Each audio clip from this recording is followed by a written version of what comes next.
Apart from its many other attributes, the San Francisco Bay Area boasts two Major League Baseball teams, the San Francisco Giants and the Oakland Athletics.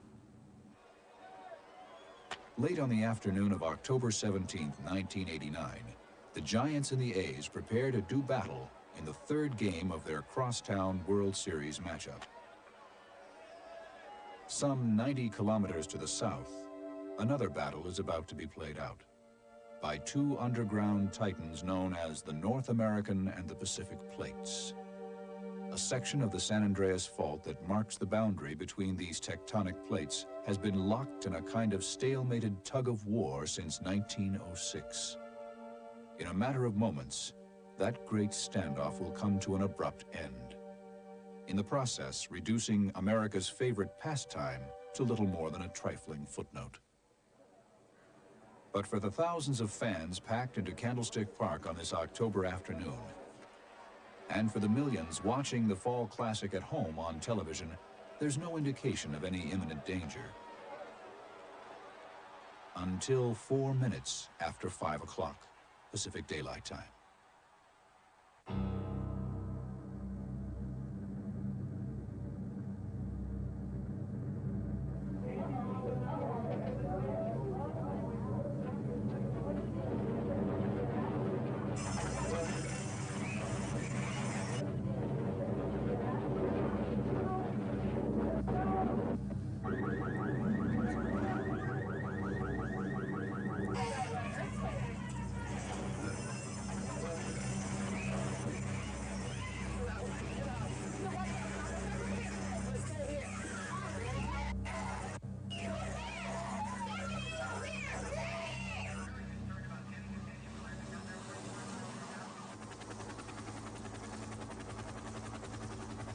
In large part because of the World Series, television crews blanket the entire San Francisco region, and only minutes after a powerful earthquake has ripped through the Bay Area, the first images of horror begin to emerge. In the frantic minutes that follow the quake, few geologic details are known. What is rapidly becoming clear, however, is that a disaster of enormous proportions has occurred. Serious problems, obviously. Go home and secure your residence. Shut off the gas, shut off electricity, store water, prepare for aftershocks, prepare for 3 days of no services. You got 90 minutes of light left. You better make use of your time. As fire and paramedic units rush to provide assistance to quake victims, scientists at the United States Geological Survey in Menlo Park, California, hastily convene to begin analyzing the quake, as well as to dispense information to the media and the general public. Yes, you can. So we're just asking for 2 lines, because you're... The quake's magnitude is pegged at 7.1 on the Richter scale, meaning this has been a powerful earthquake, capable of causing serious damage to both people and property. Most of the world's attention remains focused on damage in and around San Francisco, such as here on the Nimitz Freeway, where it is feared that scores of motorists have died. And here in the posh Marina District, where prized real estate has been twisted into grotesque shapes. But apart from select localized areas that have been severely damaged, most of San Francisco has come through the quake in relatively good condition. There are problems, of course. Delays in both transportation and communication are widespread, but the city is still functioning. Unfortunately, the situation some distance to the south is less encouraging. The quake's epicenter is located near a peak in the Santa Cruz Mountains called Loma Prieta. Communities closest to Loma Prieta, like Santa Cruz, Watsonville, and Los Gatos, that have actually been hit the hardest. Here is the front porch. There is the house down the hill. Or what's left of it, shall we say.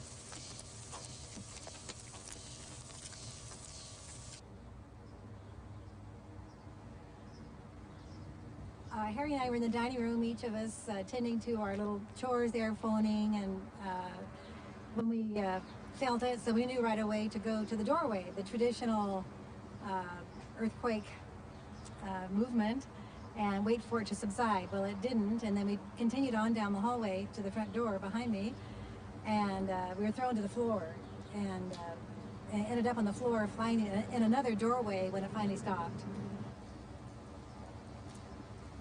Only one person was in the house, and that was one of my tenants. She was up in that little alcove up there, that nook where the two windows are. And her roommate had just come down here to unload something from the car when it hit, and she could look up and see her roommate, you know, just kind of swaying with the house, and that meanwhile the porch is falling down and the house slipped off the foundation, and she's screaming, and it was horrifying. Within minutes after the quake hits, relief efforts are underway. The official relief apparatus includes various groups and agencies from all levels of government. Their immediate goal is to provide assistance, especially food, shelter, and medical attention wherever it is needed.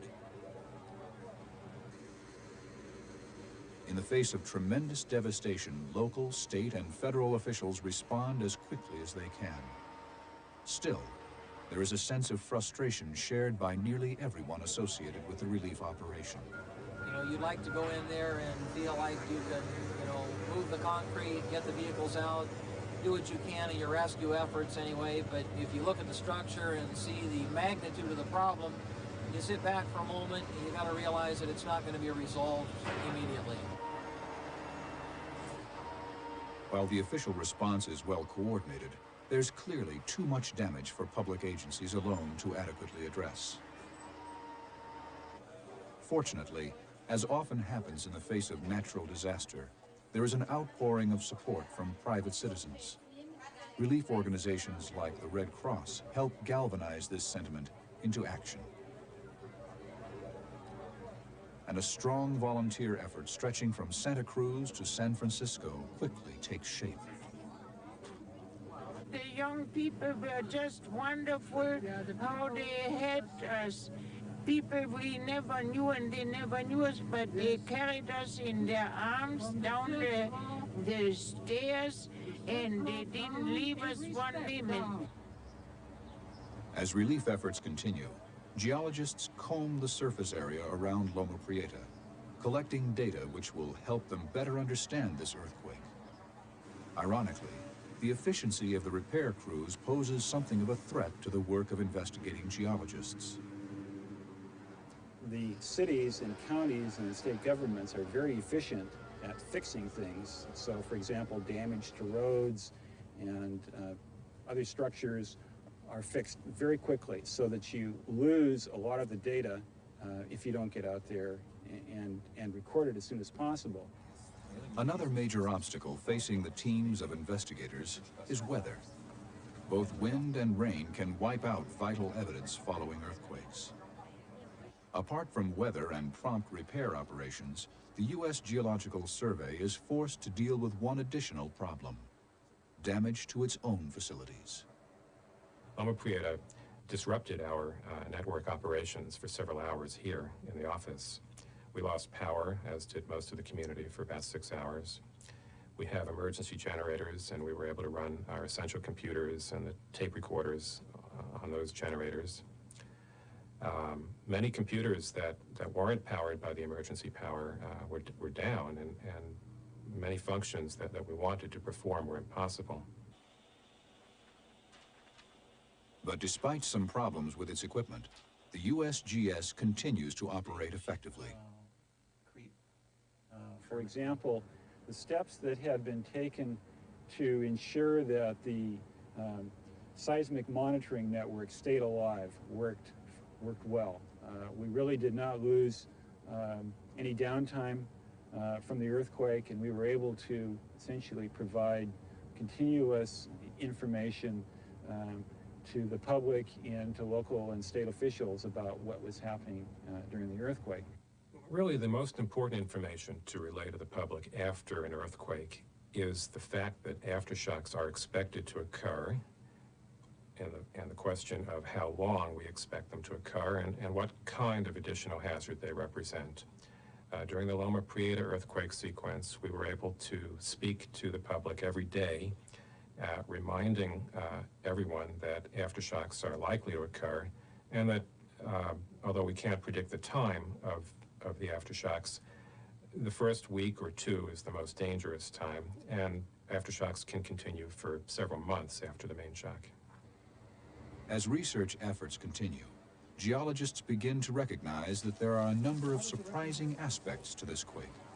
This looks more like a left lateral. Yeah, if you put this back. One of the interesting things about the Loma Prieta earthquake was that the fault that broke was not the vertical strike-slip fault that we tend to think of as characterizing the San Andreas Fault.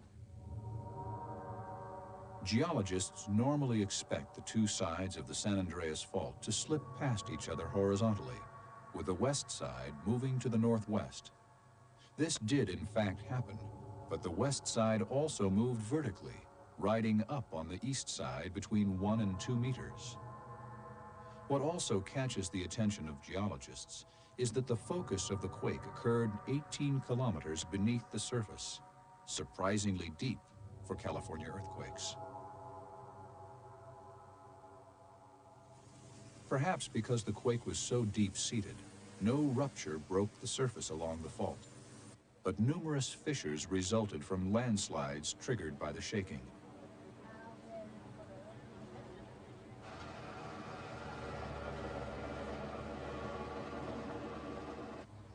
The earthquake was also surprisingly brief, given its great power, with shaking felt for only about 8 seconds.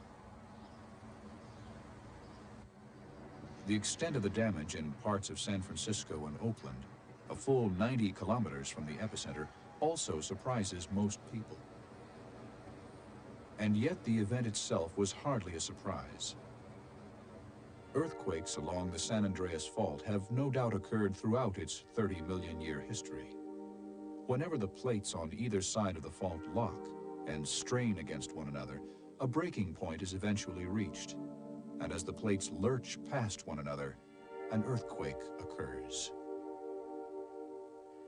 But there's another reason why this particular quake was not unexpected. Scientists have known for several years that the 1,200-kilometer-long San Andreas Fault is actually composed of individual discrete segments. Geophysicists have calculated the probability of major earthquakes in each of these regions, along with the maximum likely magnitude at each location. The Loma Prieta earthquake occurred along one of the 6 fault segments considered most likely to sustain a magnitude 6.5 or larger event within the 30-year interval between 1988 and 2018. Once the shaking stopped, many people almost felt a sense of relief, assuming that they would no longer have to worry about another major earthquake during the foreseeable future. However, the Loma Prieta earthquake was not the so-called big one that geologists and millions of Californians have been waiting for. We know that there will be future large earthquakes in the Bay Area, probably within the next few decades. And they're much likely to be closer to the centers of population and to shake those centers of population more strongly than Loma Prieta, and actually the strong shaking should last longer. As terrifying as this tremor was, geologists call it a moderate rather than a great earthquake. The magnitude of the 1906 quake, which also shook the San Francisco Bay region, has been estimated at 8.3, meaning it released about 60 times more energy than the Loma Prieta quake. Nonetheless, there is a chilling irony that links the two events. When California staged an international exposition in 1915, the city of San Francisco wanted to divert world attention from the devastating quake that had rocked the area 9 years earlier. In so doing, it hoped to market itself as a viable Pacific port. This led to the building of exposition structures in the Marina District. The materials selected to fill in the shallow water of the marina were a combination of rubble from the 1906 quake and uncompacted mud and sand. 74 years later, this community, built atop the rubble of one earthquake, would suffer catastrophe from another.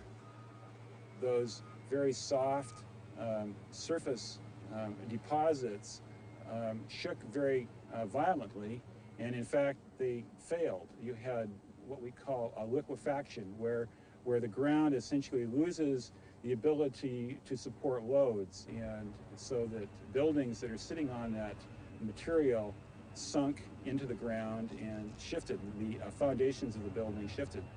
And the reason for that is because as the earthquake wave moved away from the epicenter, when it hit this geology, this loose, unconsolidated soil, the ground motion actually was amplified or increased 5 times what it was maybe a mile up on solid bedrock up here. So geologists have understood in the last 10 years where to build, not only how to build, but where to build. And geology, we have maps showing where areas of loosely consolidated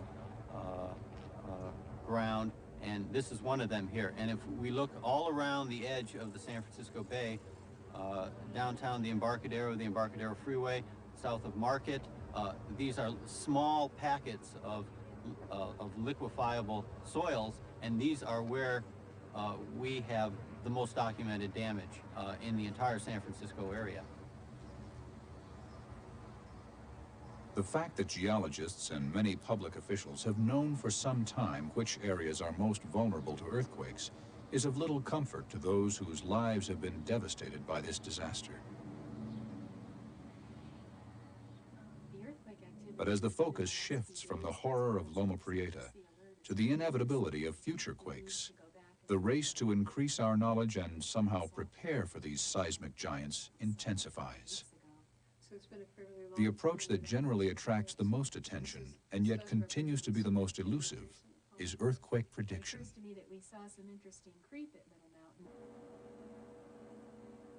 Scientists are studying everything from magnetic fields to groundwater levels and deformation of the Earth's crust in an effort to come up with a formula that can accurately predict earthquakes. While some promising work has been done, a definite earthquake prediction technique has yet to be developed. The Loma Prieta quake, however, has contributed what may be an important clue to the prediction riddle. At Stanford University, physicist Anthony Fraser Smith studies low-frequency electromagnetic waves. In part to avoid extraneous signals from the San Francisco area, Fraser Smith looked south to the Santa Cruz Mountains to find a suitable location in which to place his research equipment. What he didn't realize was that the spot he chose would turn out to be almost directly at the epicenter of the Loma Prieta earthquake. Our first thought after the Loma Prieta earthquake was that we probably would never see our equipment again, because there was a lot of damage all in that area. Power had been lost, communication had been lost, the telephone lines were down. We just didn't know what had happened down there. Remarkably, Fraser Smith's equipment survived intact. And when one of his colleagues checked out the data that had been recorded just prior to the quake, he found something unexpected and quite extraordinary. There were very big signals coming through, and the thing that most excited him was a big increase about 3 hours before the earthquake, where the signals had grown so large that the computer that runs our system was putting out warning messages saying that the signals were now so large that we no longer could trust the data. They were not, the measurements were actually smaller than the real signals were. They were no longer capable of following the real signals. What is intriguing about these fluctuations in the electromagnetic signals is that they may have been related to the Loma Prieta earthquake. Fraser Smith is quick to point out, however, that it's too early to claim that they can definitely be considered earthquake precursors. While it's uncertain whether Fraser Smith's research will lead to an effective method of earthquake prediction, there's no doubt that something needs to be done to minimize the level of destruction that large quakes cause. Of particular concern are earthquakes that occur along faults situated close to major population centers. For example, the Hayward Fault, which lies just east of San Francisco Bay.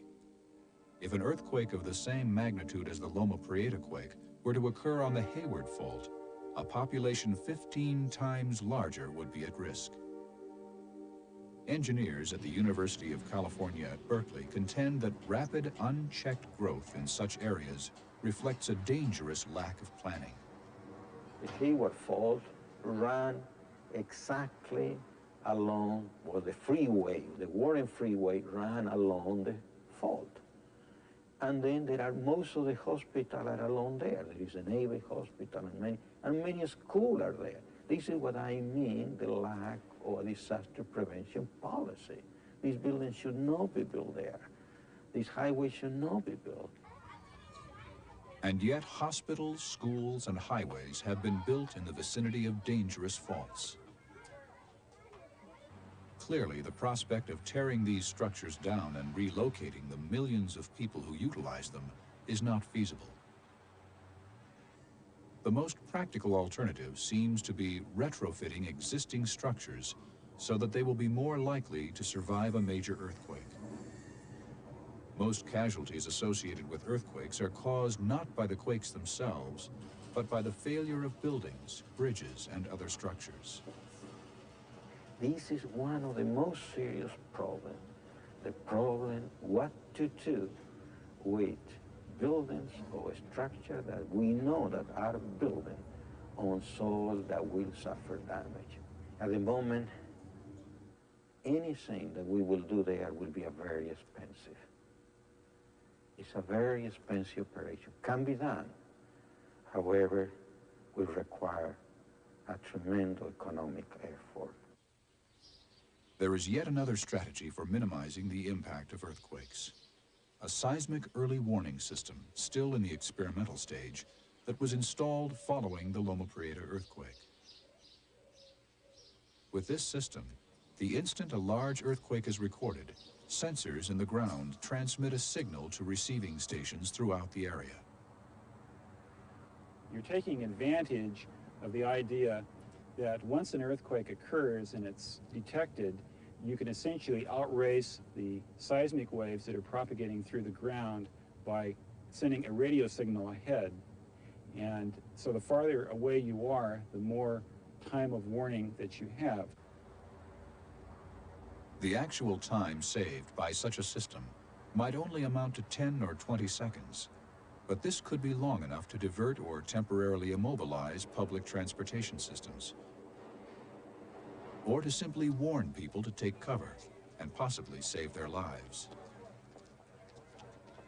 So I think it has some possibilities, and the state and local officials are evaluating how such a system might best be used in future earthquakes.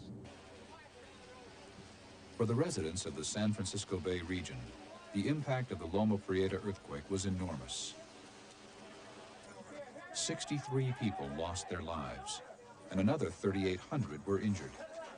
More than 28,000 homes and businesses were damaged, and the overall financial cost was about $6 billion. Still, the results were far less catastrophic than they might have been. Had the World Series not been in progress, more people would probably have been on the Nimitz Freeway when it collapsed. And if the quake had occurred closer to a densely populated area, the death toll could have been in the thousands.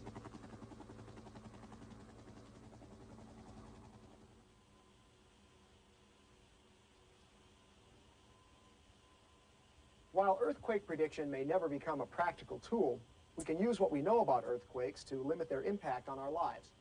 For example, we can avoid building in areas where the ground will rupture or subside during a quake, and in areas where liquefaction is likely to occur. We can design new buildings and homes to withstand the shaking of earthquakes. Old buildings can be reinforced or torn down. The contents of all structures should be secured to avoid the injuries caused by toppling furniture and falling objects. We can also prepare for earthquakes by storing emergency supplies at home, in our cars, and at work, and by arranging for earthquake plans with our friends, our families, and coworkers. And finally, we can require our elected representatives to create a comprehensive earthquake policy to strengthen building codes and public structures. Such a policy would employ the best current technology to ensure that highways, bridges, and dams are able to withstand the earthquakes that we know will come. We understand why earthquakes happen. We can sometimes forecast the general location of the epicenter, the intensity of the shaking, and even where the earth will rupture and subside. But knowledge alone isn't enough. We must have the collective will to apply this knowledge and to finance the changes we know must be made. Only then can we make our world, if not earthquake-proof, at least relatively earthquake-safe.